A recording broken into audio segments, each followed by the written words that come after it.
कक्षा 9 हिंदी छत्तीसगढ़ भारती। आज लेंगे हम 4.2 लोक कथाएँ। इस पाठ का सारांश हो चुका है पहले। आज हम अभ्यास के प्रश्न करेंगे। तो सबसे पहले है प्रश्न 1। किसान के बेटे को साथ ले चलने के लिए केकड़े ने क्या तर्क दिया? तो उसका उत्तर है किसान के बेटे को साथ ले चलने के लिए केकड़े ने तर्क दिया, अकेला से दुकेला भला, रास्ता आसान हो जाएगा, मुझे भी साथ ले चलो। अगला प्रश्न है केकड़े और ठेंगा ने किसान के बेटे की रक्षा किस तरह से की? तो केकड़े ने सांप की गर्दन दबाकर पकड़ लिया और ठेंगे ने उसे पीटकर मार डाला। अगला प्रश्न है सांप और कौवे के आतंक से पूरा राज्य किस तरह प्रभावित था? तो जो कोई भी जंगल में जाता सांप उससे डस लेता और दोनों उसे खा जाते। इस तरह पूरा राज्य सांप और कौवे के भय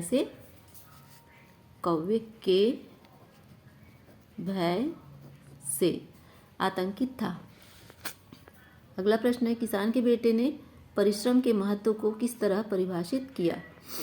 जब किसान के बेटे से राजकुमारी का विवाह हो जाता है तो राजा का दामाद बन जाता है ना, तो लोग उसे ताने मारने लगते हैं कि अरे राजा का दामाद होकर खेत में काम कर रहा है। तो इस समय का है ये।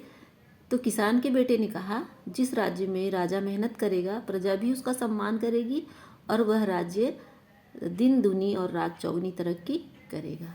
अगला क्वेश्चन है अब अगला प्रश्न कि हिरन और कोल्हे ने कुएं से पानी पीने के लिए कौन सी तरकीब सोची?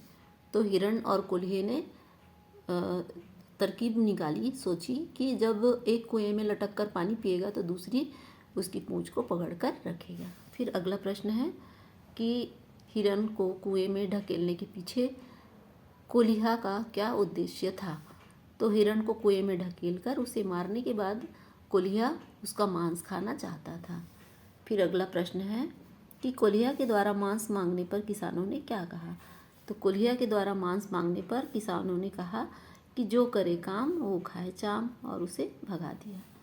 फिर अगला प्रश्न है धोरई अपन बात ला काबर नहीं रखीस? ये छत्तीसगढ़ी में दिया हुआ प्रश्न कि धोरई जो चरवाहा था अपनी बात को राजा के सामने नहीं रखता ना, सच साबित करने के लिए कहा तो नहीं जाता है।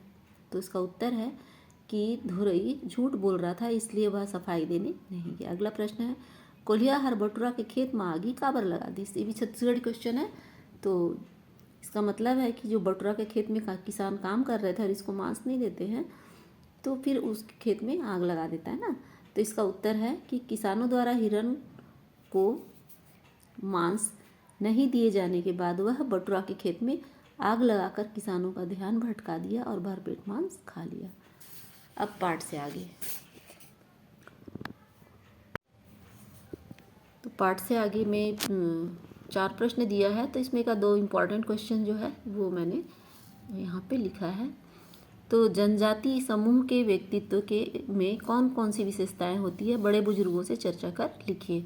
तो इसका उत्तर है जनजाति समूह की कुछ विशेषताएं। तो पहला है कि कोई भी कार्य मुखिया की सलाह से करते हैं।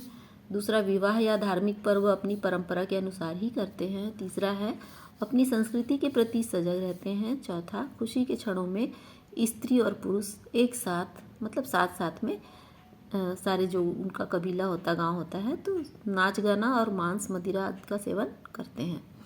अगला प्रश्न है कि छत्तीसगढ़ में लोक कथा कहने के साथ साथ लोकगीत भी गाए जाते हैं। तो किन्हीं 5 लोकगीतों के नाम लिखकर एक एक उदाहरण दीजिए। तो मैंने यहाँ पे लोकगीतों का नाम पहले लिखा है कि जस गीत, सुआ गीत, राउत नाचा और भी आगे, और इसमें कौन सा गीत है तो इसका उदाहरण भी मैंने यहाँ पे लिखा है। तो जस गीत में है माता फूल गजरा गूथा हो मालिन तेहरी के फूल गजरा। दूसरा सुआ गीत है तरी हरी नाना वाला गीत है।